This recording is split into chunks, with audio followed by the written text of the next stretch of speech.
I'm Erin Sorel, and I am the author of Once a King that came out in December, and also Ever the Hunted and Ever the Brave. And I want, who are you guys? And what do you want? Whatever else you want to say. Go ahead. I'm Lisa Mangum. By day, I'm managing editor for Shadow Mountain, which is the national imprint for the Deseret Book Company. I've been there 21 years. And so by night, I write young adult romance and contemporary romance. Weekends, I'm obsessed with supernatural. Okay, let's be real, it's every day if I'm obsessed. But that's okay. The name of my Toastmaster, since I remember what it is, it's Dream Bigger. Oh, see, look, you're coming, aren't you? She made a happy face. My name is Brian McClellan. I am a Flintlock epic fantasy writer. I'm known for the Powder Mage universe. I also have, my next book is actually a self-published urban fantasy about the collection agency that works for Hell, coming out in April. And so I'm kind of all over the place. Okay, so we're going to talk today about believable motivation. So first I want to ask you, can you kind of summarize up what you would consider believable motivation, and why is it necessary for novel writing? So motivation is the core of a character, and characters are the core of a novel. There's so many things you can say, oh, that's the most important part of a novel. So motivation, it's the most important part of a novel. Motivation is almost always what I start with. I'll usually kind of have an idea of what the world looks like, but the moment I start thinking characters, it's motivation. What are they trying to accomplish inside this world? What are their hopes and dreams? What are the things that are going to get in the way of their hopes and dreams? Once you start kind of down that path, you're going to create a fleshed out character almost by default, because all you're thinking about is, how do I make this character sympathetic to the reader? And their motivation can be awful. They can be terrible people, but if the motivation is believable, a reader's going to sympathize with them anyways. Growing up, my mom was a writer, and so I learned a lot from her, and she always told me, you can make your character do just about anything with the proper motivation. And I've seen that borne out time and again in lots of different stories, the ones that I write, the ones that I watch, the other ones that I read. And the truth of that is in this little exercise of why might you kill your parents? How many of you would just kill your parents outright? Yeah, right. How many of you could come up with a reason why you might need to kill your parents? They're zombies. That's always the first one everybody goes to. What else? Save them from a worse fate, like being a zombie. What else? Food? You're starving? Donner party of one? Yes. Maybe you have to kill them first because they're planning on having you killed. So, yes. Inheritance. You want the inheritance. See, clearly we have a lot of really good reasons why you might consider killing your parents. And we might not agree with them, and we might not say, oh, I'm never doing that. But if we can understand why, then we'll be like, yeah, I kind of see why that might need to be part of the story. And when you can understand the why behind it, even if we don't agree with it, we can understand it and we can sympathize with it, and it makes for much more compelling storytelling. Please don't kill your parents. Without good reason. Without. Okay, so I like what Lisa had to say about we can sympathize with different motivations when we understand why. But I actually think that sometimes that can be very difficult. So let's say we have to kill our parents because we want inheritance. So sometimes I think that there's things that stand in the way, there's motivations that stand in the way of the reader sympathizing with the character or finding the character sympathetic enough to connect with the character to keep reading. So how do you overcome that hurdle by having motivations that are maybe not as sympathetic, but creating a sympathetic character? I mean, you can keep just digging deeper into that. Okay, so maybe they want to kill their parents for inheritance. But maybe their parents were terrible people and treated them awful their entire lives, and the inheritance is something that is incredibly important from like a grandparent that actually loved them.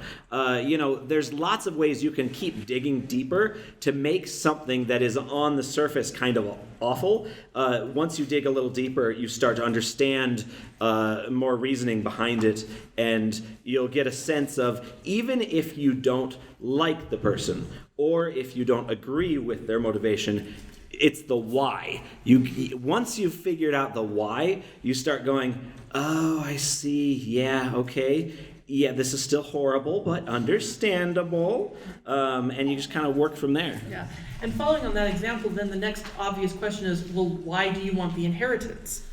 And that gets you to that next layer. So if the inheritance is it money? Do you need the money for a specific reason? Could that specific reason actually be altruistic? Could you actually devise a scenario in which you need that inheritance and you go to your parents and you say, in order for this other thing to happen, this horrible thing has to happen? And could you devise a scenario in which a parent might say, I get it, I will die and sacrifice myself for this other event to happen? I mean, that's kind of an extreme case, but we want to kind of push it to the extreme. You kind of want to see where that line is and take a couple steps past that, because then as the reader, we're sort of watching this unfold with a little bit of horror, like, they're not really going to do this, right? They're not really going to go there. Oh my gosh, they're going there. And oh, I'm glad they went there. And that's part of why we do. And so we can sympathize, again, with the why behind it. So every answer that you come up with, well, why do they need that? Why do they need that? Until you get right down to the core of what it is that they truly want. All right, so along with motivation being the core of a story, or I would say character desire, you also have conflict. There has to be continual conflict in a story for a story to progress. So how do you show, in order to have conflict, you have to show the other players in your novel their motivation. So what are ways that you, without info dumping, that you can show the other characters' motivations? And on top of that question, how many other character motivations do you need to show in the novel? You're asking really hard questions. These are really good questions. So the first, just so I understand, the first part is, how do you show multiple character motivation? Without the info dump. Without the info dump. Well, I think a lot of it is, every character in your book has a specific goal that they are trying to accomplish, right? And for them, that is the most important thing that they are trying to accomplish. And so when those goals are in conflict with each other, you want to take the ring to Mount Doom and destroy it. I want to keep it for my own personal reasons. Then we're naturally going to, whenever an obstacle comes up, she's going to say, we've got to get through this obstacle because we've got to get to Mount Doom, we've got to destroy the ring. And I'm going to look at the same obstacle and be like, no, we should make camp here. This is totally fine. We don't need to do that. Somebody else will take care of this problem. We should stay here and not do anything. And so the reaction of the character and the dialogue that they have, where she's going to be like, let's make a plan. And I'm going to say, let's not make a plan. Is that resulting conversation is going to drive conflict and reveal motivation, because we're talking about the goals that we are each trying to achieve that are direct competition with each other. Did I answer your question? Yeah. Okay. You get a gold star on that. Thank you for allowing me to use you as an example.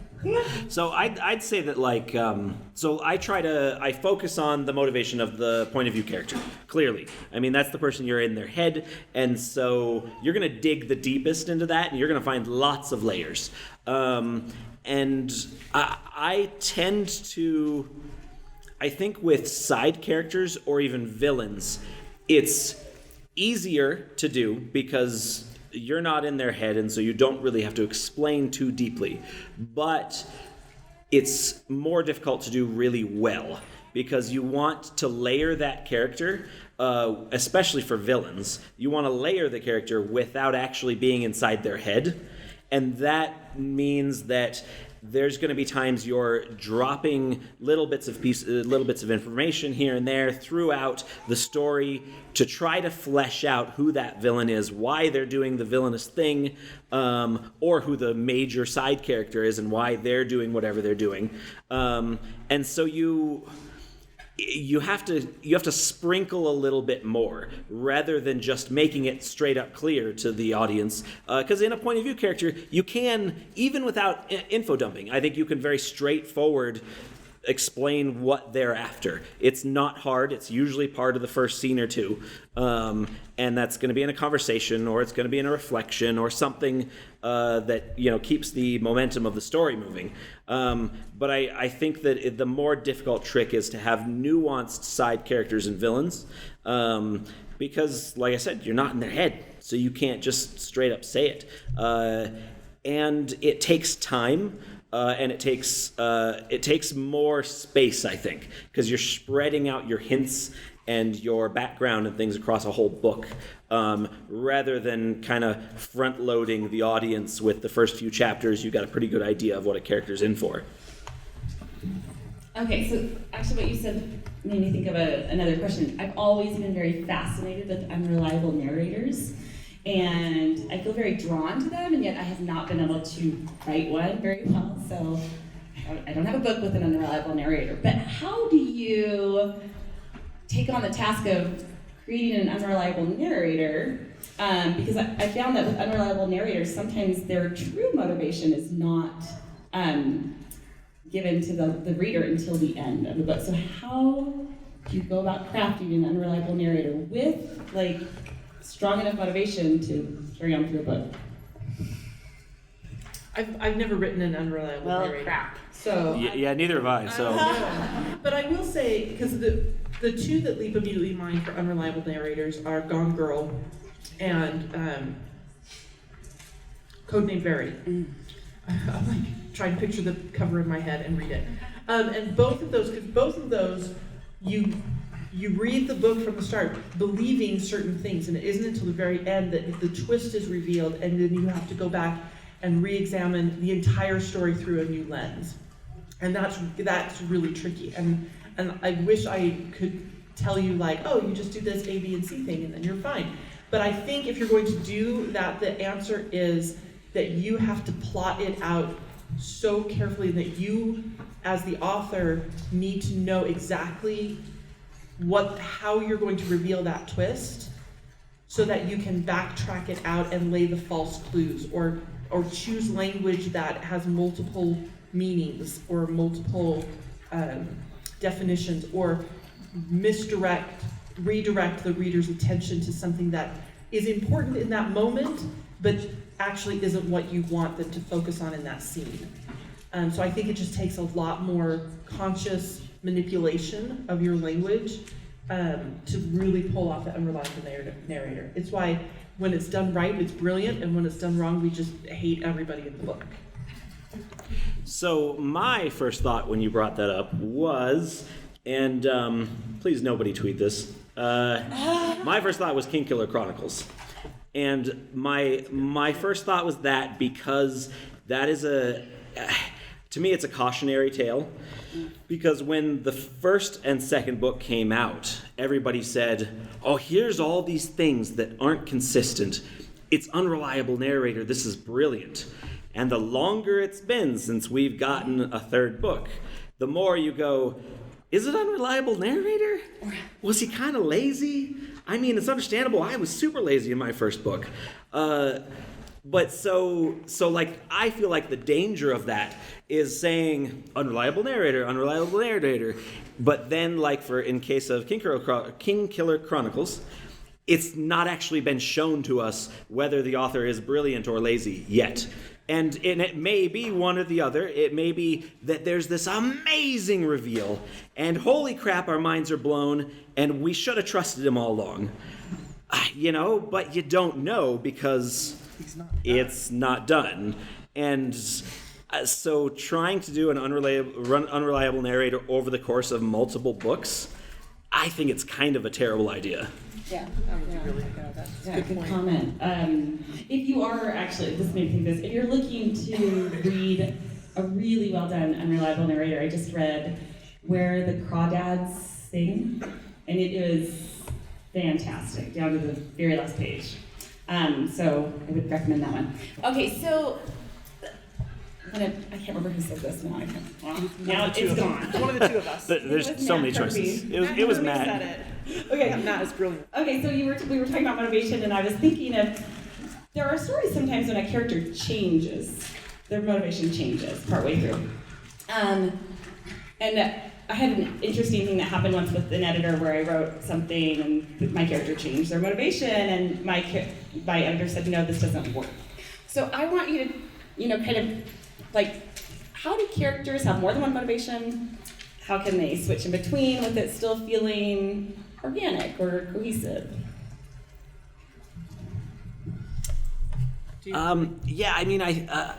I think having more than one motivation it's necessary, because that's real life.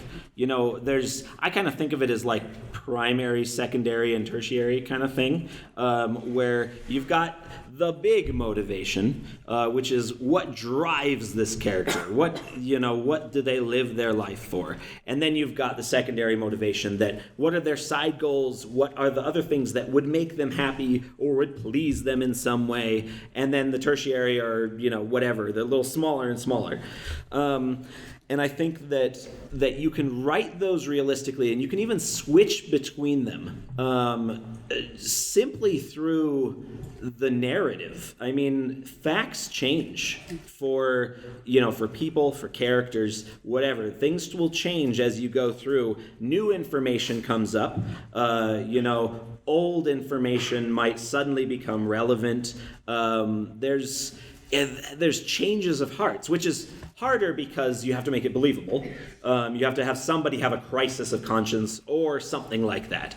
And you can have them switch directions, but you do have to make it believable. You've got to sell it to the reader in a way that they believe this person really has changed their ways. Or if it's a double bluff, you've got to leave plenty of hints for the reader to pick up on the double bluff. There's lots of things that you can do with that. I was thinking about Ocean's 11, because I just watched it recently, and it's such a good movie. And I think it kind of goes with this. We have lots of different motivations that can change, but sometimes the change is just revealing the truth behind it. So like, Danny Ocean wants to rob Tony Benedict's casino, right? He wants the money, that's the plan. And it isn't until later that we realize that the reason why he specifically wants to steal this money from this specific man is because of Julia Roberts' character and the past that they have. And when the rest of his team realizes that that's Danny's true motivation, everybody's like, whoa, wait, now are you really going to be able to do this when push comes to shove? Who are you going to pick? Are you going to steal the money, or are you going to get your girl back? What if you can't have both? And that motivation drops now down into a different layer, and it leads us to that really important question of what you have two really important pulls on your loyalty, on your motivation. What are you going to pick when it comes down to you can only pick one of them? And I think the more you can put a character in that situation where you force them to choose between two things that they want equally, will reveal what they truly want at the end. That's a good answer, Lisa. Thanks. Did it even answer the question? Yeah, no, Okay, yeah. Okay, but it made me think about, in a book, there's an external conflict and an internal conflict. So your character has internal desires that they are not fulfilled or not full right now, and then there's also a external conflict, something that they're after physically. So I think a lot of times we see in the motivation, when we're identifying the motivation for a character, they're after something physical, that's their external conflict. Can you talk a little bit about like internal conflict and desire, like about crafting that and how to keep it, again, sympathetic and real? I feel like external versus internal. Like the external is what's pushing upon the character, and the internal is what's making them push back. Maybe. It's kind of that internal motivation is, it might not just be save the world. It might be save the world because of X, Y, and Z, it helps complicate things, and it helps it helps provide depth to the character. I don't know. That's a good. Yeah, I like what you That said. actually is a really good. I like what you said about what's pushing and what makes you push back. Yeah. And ideally, your internal motivation and your internal goal and your external motivation, your external goal should resolve really closely together at that climactic moment at the end, because resolving that inner conflict should be what allows and propels your character and equips your character to deal with the external problem. So, for example, in Star Wars, when Luke Skywalker is on his final run for the Death Star, he has to resolve that internal conflict that he's had. Am I going to trust the Force? Am I going to use the Force or not? Like, I've never really been able to do it very well. I don't even really kind of know what it is. But I'm the only one who can solve this problem, and I'm the only one that's here. And Obi-Wan's voice says, you use the Force, and he has to decide if he's going to do that, which he does. And that's actually what equips him to then resolve the external threat and blow up the Death Star. Spoiler alert, he blows up the Death Star. And by having those things happen really close together adds a great deal of weight and impact for that climactic moment.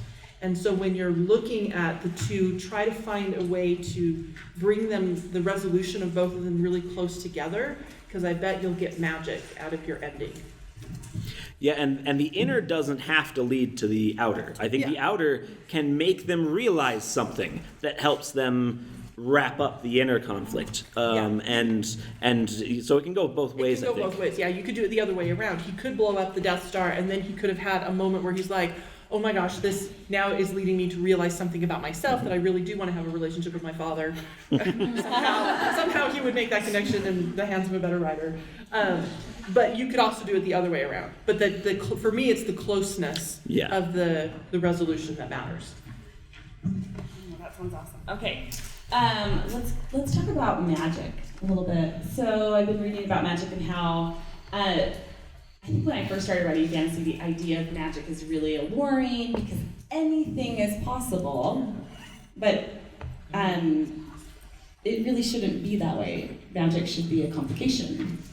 So when writing fantasy, how does that play in? How do you tie in, because you kind of want this cohesive world where you have magic is kind of part of everything. So how do you, when you're plotting out your story, how do you have a character, like, do you plot around that? Do you use their motivation based on elements of magic? How do you weave it together? I tend to use magic as a tool. It's just another thing going on in the world. And so the characters are moving forward with their very human motivations and human reasons to work on whatever they're doing. And the magic is just something they use or something they fight against for that to happen. I haven't written a lot of books that have a magic system in them. My contemporary romances don't, After Hello doesn't. The closest one is Hourglass Door, which is time travel. And sometimes I pitch it, when I'm pitching Hourglass, it's, Dante's come through the time machine. He's not the only one who's come through the time machine, and he's not the only one looking to go back. And so that's one way where I've kind of worked that fantastical or supernatural element into the story and driven the motivation, because he's in the wrong time and he wants to go home, and that's an important reason why he wants to go home. But the other people who have also come through the time machine and want to go back for a very different reason. Like, he wants to go back to his family and to his regular life and his peace and quiet, and everybody else wants to go back to exact revenge on the people who sent them through this machine in the first place. So it's very, very different motivations, but they both essentially are, on the surface, want the same thing. Okay, so then with magic, how do you empower the character? Because the character motivation drives them to the end of the story, and then they have to come up with a solution. So how do you kind of keep that fresh and empower your character to overcome that conflict and still keep magic in the story without magic saving the day? Well, I think a really fun thing to do is take the magic away at that critical moment. So if they've been relying on it all the way through, and at that final confrontation where they're like, there's the bad guy and I've got to defeat the bad guy and save the day, and for whatever reason magic doesn't work here, then that ups the stakes and ups the tension, because in that moment your character has to figure out something else. They have to draw on some other part of themselves, and they have to ask themselves, how much do I really want to do this? because if my tools and my resources and my power that I was counting on are no longer available, then how badly do I really want to go through with this fight? And if the answer is I'm still going to do it, even though I'm outmatched and might die, they do it anyway, then that immediately sort of elevates them into that higher heroic status, because they go into that fight knowing they might not win. They don't have that ace up their sleeve anymore. I think that the whole trying to keep magic from being the thing that saves the day, I think that's like a whole different like magic system discussion. And that's all, to me, about internal consistency. It's all about, if they're going to try to save the day, they can't do magic in a way that hasn't been done before, or at least hasn't been theorized about before. You've got to have sprinkled hints throughout the book that this is possible, or give a real good reason why it shouldn't be done, or something like that. It's all just about being consistent and not having, the magical equivalent of Gandalf showing up, so that suddenly the day is saved. And but I mean, even with Gandalf showing up, he told us he was gonna show up. So just you make sure that it's foreshadowed. Do you do questions? It's 3:40. Yeah. 3:45. Okay, let's go ahead and open it up to questions. What are some of your favorite unique motivations? Some of our favorite unique motivations. No.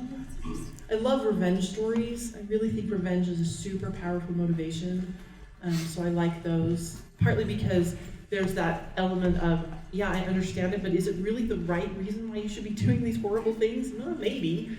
And for me, there's a lot of gray area that you can play with when you've got revenge as your motivation. So I'm going to talk about the favorite motivation that I've written. And so in my second Powder Mage series, I have a character who is a terrible human being. I wanted to do like the ultra-violent Jean Valjean. He's a 7-foot-tall giant former war hero who's been in the labor camps for a decade. And he comes out, he's released for a reason, and so he feels like he needs to fulfill his part of the contract because he was released, but he also has vengeance on his mind, and he is just ready to murder his way across everything, except he also adopted a little girl when he was in the labor camps. And so he's got this little girl tagging along with him, and he occasionally has to stop his ultra-violence and be like, what am I teaching this child? And like, he's got these internal questions, and the questions become stronger as the series goes along.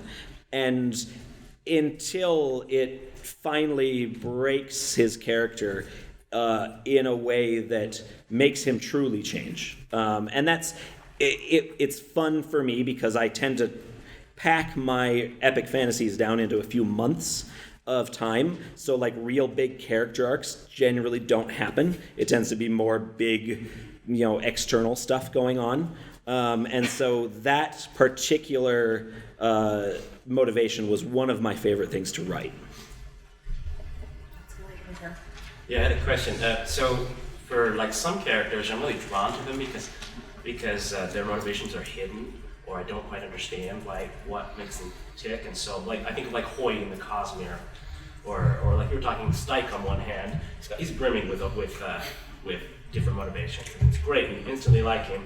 But you've got like Lindet and even Mikhail Bravis, where he's got some changes with his motivation. How do you keep a character fully fleshed out or interesting while intentionally obscuring their motivation? That actually is really hard. Can you repeat the question for the... Yeah, so he was asking how you keep a character fleshed out, but also obscure their motivation. And I think that's quite difficult because, well, depending on your point of view that you're writing in, the point of view I write in, I am fully inside the character's head. And so trying to hide anything they're doing from the audience is really difficult without making it feel cheap. to the audience. One of the characters he referenced is a guy in my second trilogy who is he's a spy. You think for the first half of the first book that he's one character, and then you find out he's different.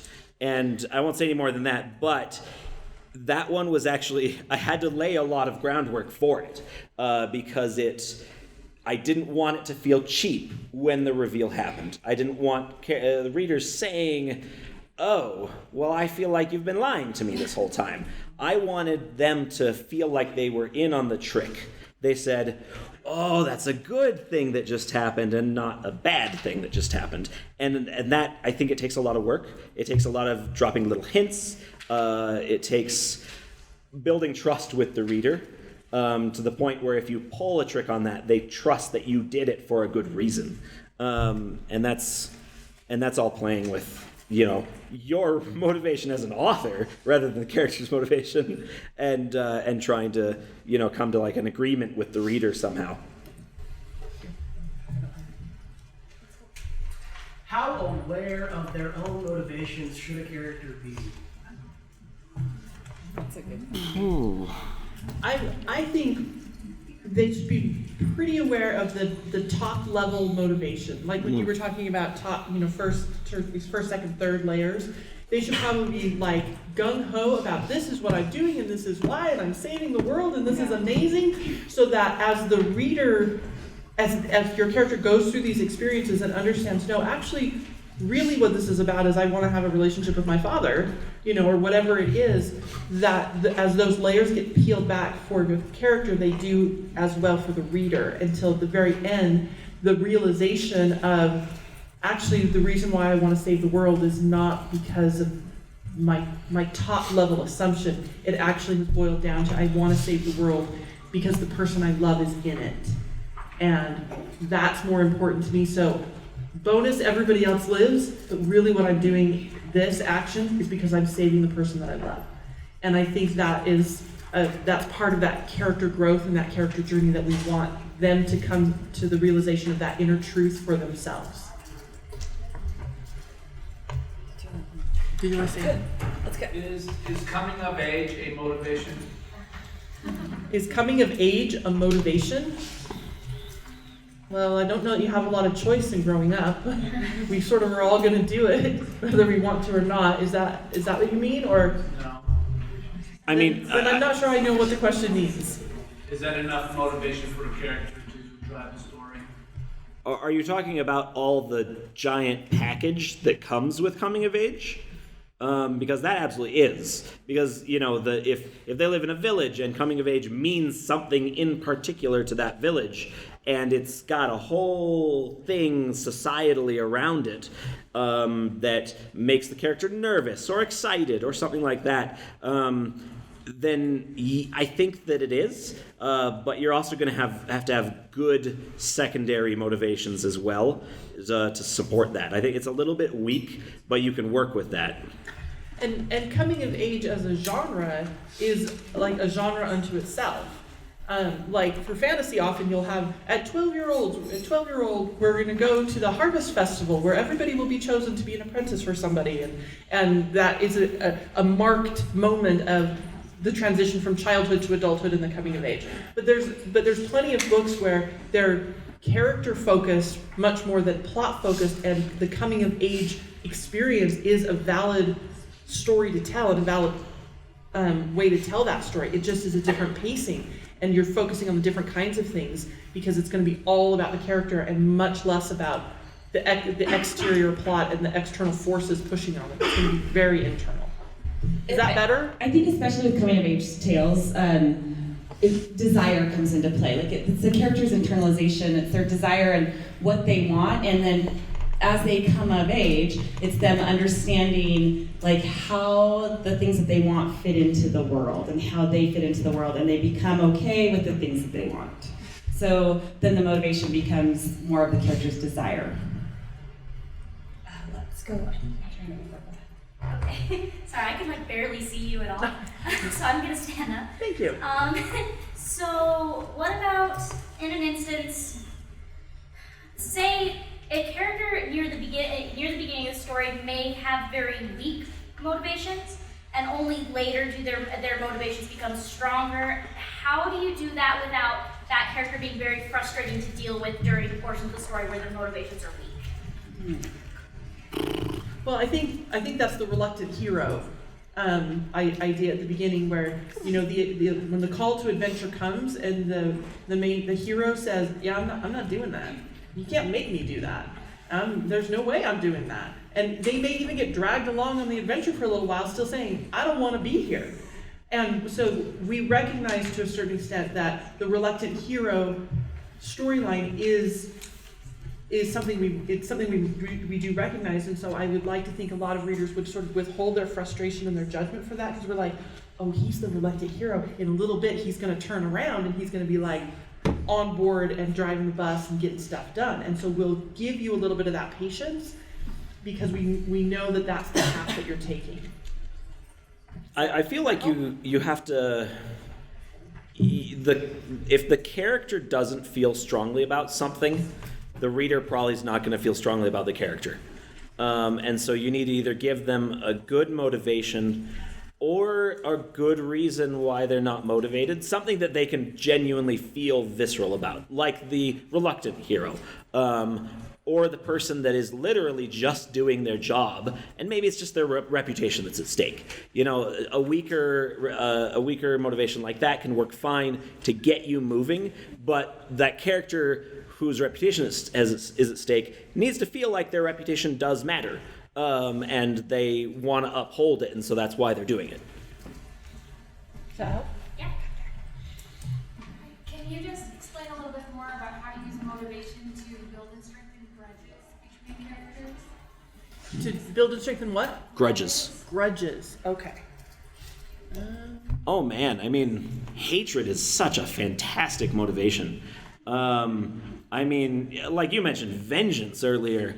Oh, Count of Monte Cristo, like my favorite book ever. Grudges are such a great thing because they spiral out of control. It's the Hatfields and McCoys thing where you're just, maybe it was dumb at first, but it gets more and more personal, and it's like, it's just a spiral. And if you can just keep that spiral up of making it worse and worse and worse, that just makes the grudge stronger, makes it feel more visceral to the reader, and, it's more fun as the author to torture the character. I think, too, for grudges, you have to not pull your punches, and you have to, go for the throat. And you've got to push the most personal buttons that you can. Because you're exactly right, it's that escalation. You slapped me, great, I'm gonna punch you back. Oh, you're gonna try to kill me, I'm gonna attack your family. Oh, you're coming after my family, I'm gonna burn down the world. But you're going to find those deep, dark secrets that your characters are withholding from each other, and you're gonna force them to bring them to light, and then you're gonna pour salt on those wounds. Because the more personal you can make it, the deeper that wound is going to be, and the more infected it's going to be, and the more awful it's going to be when it comes right down to trying to make a resolution out of that. I also think with grudges, it's important to know what the seed is of the grudge, and then what trickled down because of the seed, like what happened originally, and then what was the fallout after that, and make that as big as possible, because that is what's going to motivate your character to continue either holding that grudge or to keep acting on it, which then goes into a story of vengeance. Okay, in the back. What is motivation that you hate reading about, or you think is extremely overdone? Motivations that I think are overdone. I don't know. Part of it, there are only really sort of so many motivations that you could apply to a character. There's love, there's vengeance, there's hate, there's fear. There's some, the big topics that are going to drive your characters to do something or behave a certain way. And I think we read about those motivations for the familiarity of it, and also for the personal twist that you bring when you look at that through the lens of your characters. So in romance, your characters are going to have a very particular way that they look at the world through a motivation that is rooted in love, as opposed to a fantasy story where you're going to have characters who there might still be a question of love or a motivation of love, but it might not be romantic. It might be love of country, or it might be love of power, and you're going to kind of look at it through a slightly different lens.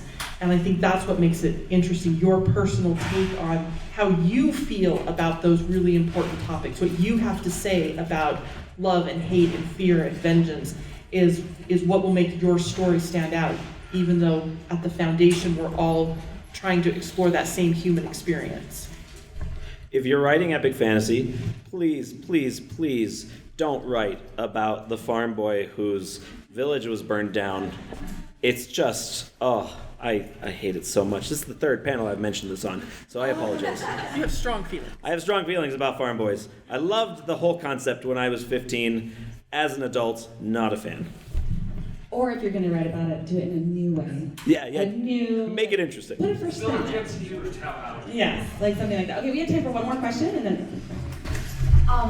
Is it okay to make a semi-main character that helps the main character simply because they're nice as a motivation? Her question is, can niceness just be a motivation? Like what, Samwise Gamgee?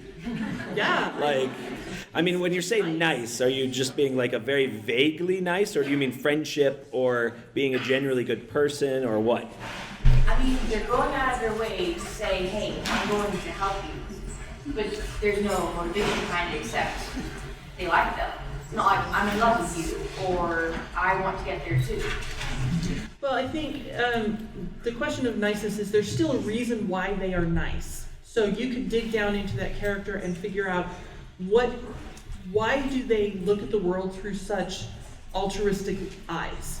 Like, did they grow up in a family where niceness, where compassion and service was valued? Did their parents teach them that extending a helping hand is actually the most important thing they could do with their life?